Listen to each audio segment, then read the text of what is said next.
Why it sucks to be born as a piranha. You are born in the Amazon River with teeth already waiting inside your tiny face. That sounds terrifying for everyone else. Unfortunately, you are about the size of a moving comma, and the Amazon does not care that your family name scares people. The river does not look at you and say, "Oh no, a piranha."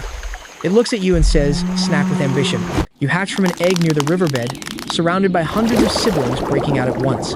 It should feel like a birthday party. Instead, the current grabs the whole nursery and drags it sideways. The male piranha that guarded the eggs turns away almost the second you hatch. Great parenting. He has done the minimum required by fish law. Guard the eggs until the tiny eyes open. After that, the nursery has no walls, no babysitter, and no customer service desk. And the river has many solutions.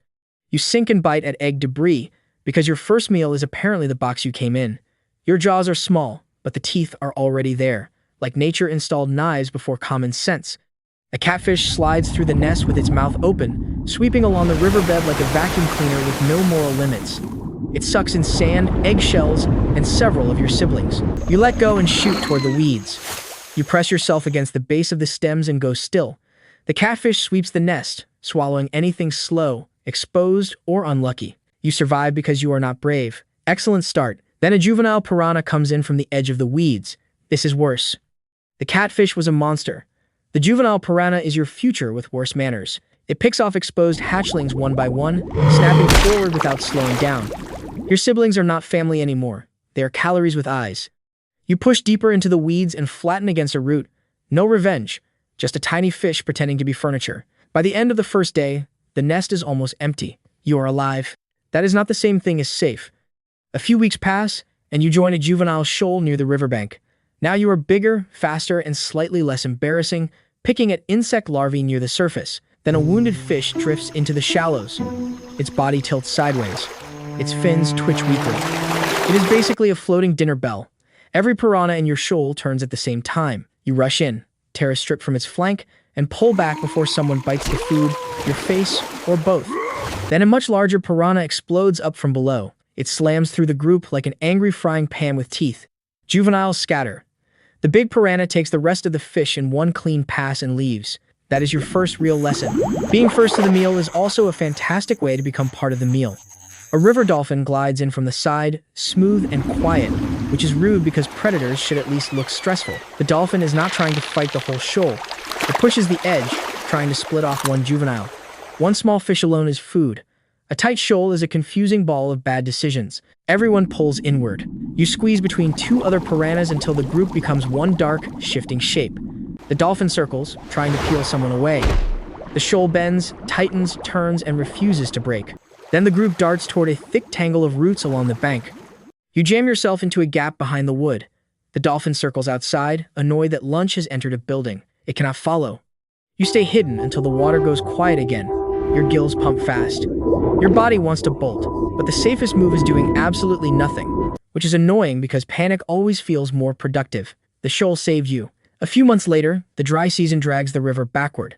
The water shrinks. Pools that used to connect to the river become trapped, pockets of warm, crowded panic. Your shoal is packed into one of them with hundreds of other fish. Piranhas start nipping anything nearby.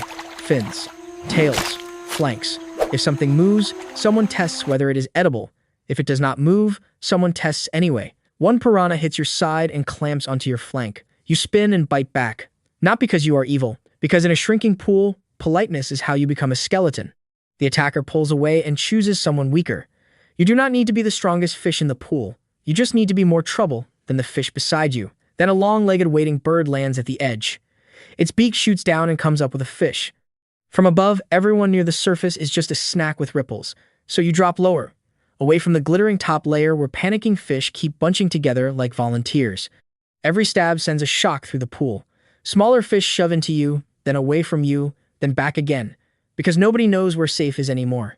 Then the bank itself grows eyes. A caiman slides into the water.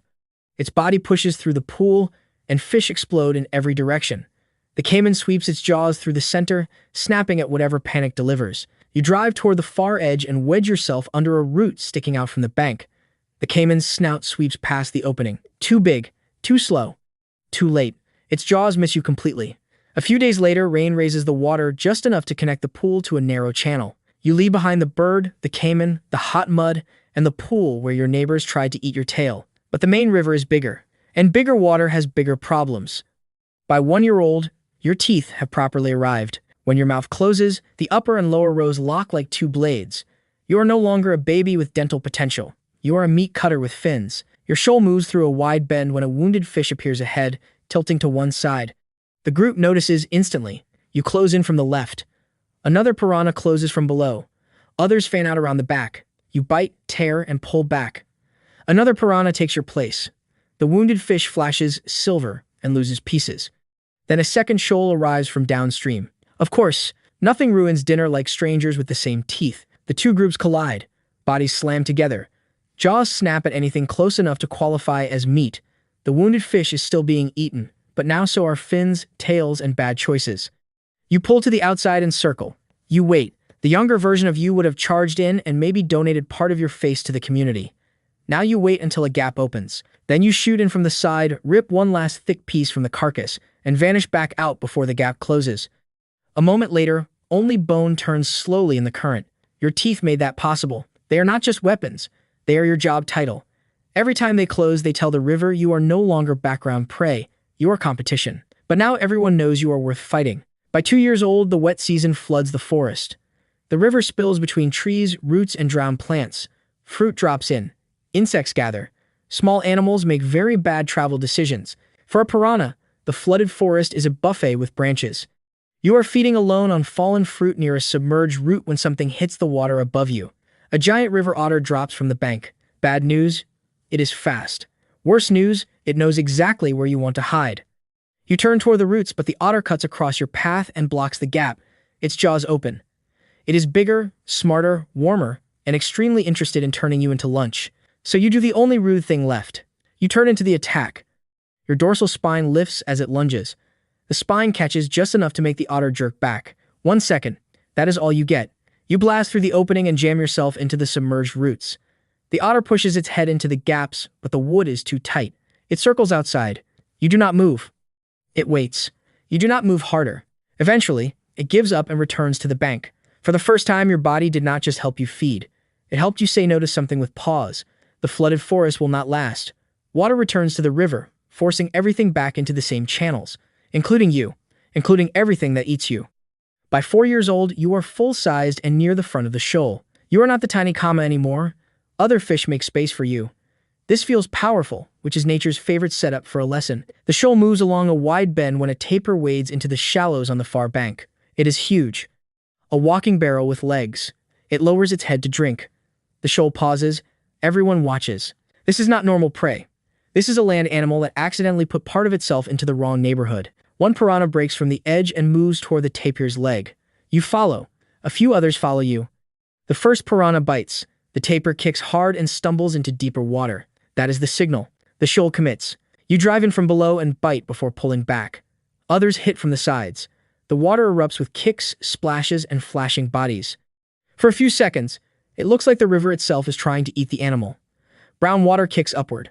Red flashes appear and vanish. Piranhas hit, miss, turn, and return like angry little scissors. Then the tapir finds its footing. It pushes back toward the bank, legs churning, water exploding. Several piranhas are knocked sideways, but the tapir reaches the shallows and climbs out. It stands on the bank, bleeding, furious, and very much not dead. The shoal spreads below and does not follow. Because piranhas are dangerous. They are not magic. That is the lesson. The group does not attack because it is fearless. It attacks when one fish tests the edge and the rest sense weakness. If the target pulls away, the river lets it go. For now. By 6 years old, you are the largest piranha in your stretch of river. When food appears, others shift aside. You have become the thing your younger self used to hide from. A school of small fish pushes into a narrow dry season channel from a side stream. You drive through the center, taking fish as they scatter. The rest of the shoal hits the edges and cleans up what panic drops. For once, being big works exactly as advertised. Then an electric eel slides into the channel from downstream. Long, slow, calm. Too calm. Several piranhas rush it anyway, because confidence and stupidity often swim together. They bite at its sides. The eel discharges. For one bright instant, the channel becomes a bad idea with electricity in it. The attackers blast backward through the water like someone unplugged their souls. They twitch, recover, and suddenly remember an appointment somewhere else. You do not move in. You watch from the edge. Years ago, maybe you would have followed the group. Now you understand something younger piranhas do not. Not every meal is worth becoming smoke underwater. You let the eel pass. The shoal closes behind it only after it leaves. That is what age has given you, not kindness, just a better sense of which animals come with built-in consequences. But the river keeps shrinking. The dry season tightens the channel. Predators move closer. Fish move closer. Everything hungry is being pushed into the same narrowing strip of water. And eventually, something enters your world that does not care how big you are inside your own shoal. At 8 years old, you are moving alone through a quiet stretch of river. You spot a large fish wedged against a sunken log. Its fins barely move. It is dying, and for once, no shoal is around to turn dinner into a knife riot. You move in. Then you bite. A clean piece comes free. You swallow. You bite again. The whole carcass is yours. This is the dream, which, in nature, usually means the nightmare has already jumped from the bank. A giant river otter drops into the water directly above you. Not near you. On you. Its jaws close across your back before your body even understands what happened. You thrash. You twist. You bend far enough to bite its leg, locking your jaws down with every ounce of force you have. The otter does not let go. This one is too large, too heavy, too experienced. Your spine cannot help from this angle. Your teeth hurt it, but pain is not the same as escape. The otter tightens its grip and pulls you toward the surface. Your tail beats. Then it shakes once, hard. The world becomes bubbles, light, and force. Then its bite lands behind your head. Your body goes still. The strongest piranha in the channel becomes food on a rock. What is left eventually slides back into the river. Pieces drift downstream. The shoal moves below, still turning hunger into motion. By the time the current carries the remains past them, there is nothing left to recognize. And that is the joke the Amazon has been telling since the day you hatched. You were born with teeth. You grew into a predator. You survived catfish, dolphins, birds, caimans, hunger, dry seasons, rival piranhas, otters, tapirs, and electric eels. You became the biggest blade in your little part of the river, and the river still found a mouth bigger than yours.